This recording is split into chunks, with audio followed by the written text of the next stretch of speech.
Sekou, talk to us a little bit about what's happening in the economy right now, just in pure layman's terms for our audience, and how does what we're seeing now differ from the financial crisis of 2008? Great question. Thank you, Justin. So, what happened in 2008 was a financial crisis, as you indicated, meaning it involved failures of companies, other financial instruments, etc. And so there was an easier playbook where the Federal Reserve and governments could come together to really look at how you address some of the challenges that were created. This is different because it's a health crisis that impacts all financials. And so the difference, we have more uncertainty on some of the things that we need to do. They're contingent upon treatments and vaccinations, and you're having to shelter in place and shut down businesses. The reason we're here talking via Zoom, this is something we would not have done 3, 4, 5 months ago. And so that's the difference. There are greater pieces of uncertainty where monetary policy doesn't necessarily have a pandemic playbook. I think we may after this point, but that's one of the largest differences, is that the economy is being brought to a halt in order to prevent the spread, which would then cause even greater destruction and damage. And then just looking at the economy, unemployment's on the rise. People are getting furloughed left and right. There's a lot of insecurity just for the average person economically right now. What are some tips that you have for people in managing their personal finances in such an uncertain environment? So one of the first things I will say, that this underscores the importance of having liquidity in a rainy day fund. 40% of Americans do not have $400 in the event of a financial emergency. So if you imagine what you just referenced, unemployment or job furloughs where people aren't having that income, it creates challenges for us financially. And so what I would suggest is, at this moment, people lean into technology. Automate your bill payments, understand, budgeting. There are budget tools out there that will help you really double click on your spending, and using this time to evaluate, some of our expenses that we're normally incurring that right now we've had to switch, and maybe we're spending more in areas and some less in areas. What are those insights that we could take away by leveraging these budget and technology tools, so that when we emerge from this crisis, we've shifted and created a new mindset on how we can manage our personal finances. The other thing I would say, though, if people are experiencing financial challenge right now, and there are many people who are, please call your bank, call your mortgage company, let them know that you are having financial difficulty, and understand what options are available. Chase, for instance, will refund fees or work with you on deferring payments. Just really understand the options, but you have to call and have that conversation.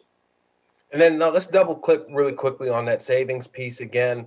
What's a good rule of thumb for people in stashing money for a rainy day? Like, how many months of reserves do you think people need, and how should they deploy them when needed? So, great question. So typically you would want 3 months to 6 months of that reserve and financial cushion, in terms of 3 to 6 months of your expenses. And obviously that's difficult for many of us to build up in one instance. And so that's why you want to create those healthy financial habits. We have tools such as autosave, where you can set an amount. I want to save $50 a week. And when you create that habit, by then it's a muscle, because the computer is moving the money for you. But then you can begin to develop that rainy day fund. And it comes and it becomes even more important as you think about buying a home. Banks want to also see how much reserves you have. Will you be able to cover property taxes? So whether it's weathering a financial storm or making a large purchase like a home, that liquidity cushion and rainy day fund really is there to help us navigate through uncertain and unpredictable times. And then shifting away from the rainy day fund, looking at retirement savings and long-term plans. The stock market's been up and down. Folks are expecting it to go even lower. Should people use this as an opportunity to cash in their 401ks, or should they stay the course? So I'll answer this based on a more broad statement. The answer will be no.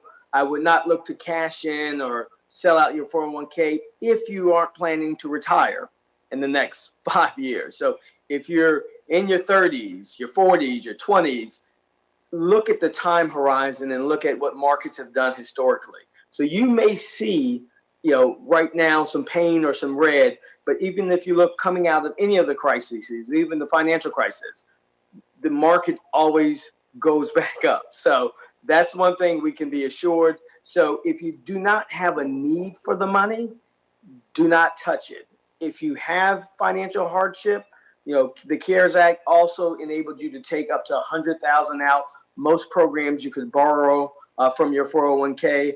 But again, if you don't need that money, you don't want to lose on the opportunity for growth at that time. You want to continue to contribute because, again, the market should increase over time. And then last question for you. This is obviously a tough job market. It's a weird time for college seniors that are graduating and moving into launching their careers. So do you have any advice for students that are looking to land that first job in this climate? So first of all, I would say be encouraged. It is a difficult time. There are hiring freezes, et cetera. But let's get to the good news. The good news is right now you could use this time to make sure you truly hone your skills and interests, update your LinkedIn profile, make sure that as you look at your internships that you did over the course of your college career, that you understand that particular story and narrative and match it to your interests. So we could use this time, whether it's reading, whether it's doing additional research, so that you have real clarity on why whatever job opportunity is well suited for your interest. And so I think the opportunity is now to really just hone in and be very specific on the types of jobs and opportunities that are of greatest interest. And so it's going to be a challenging environment, but at the same time, companies are still hiring. So understanding that landscape, JP Morgan Chase, for instance, we're still hiring financial advisors, technology, operations. So it's understanding some of these industries or different verticals where hiring may still be robust, and then looking at your background, interest, and skill set and being able to tailor your package as a graduating college student to some of the opportunities that are available.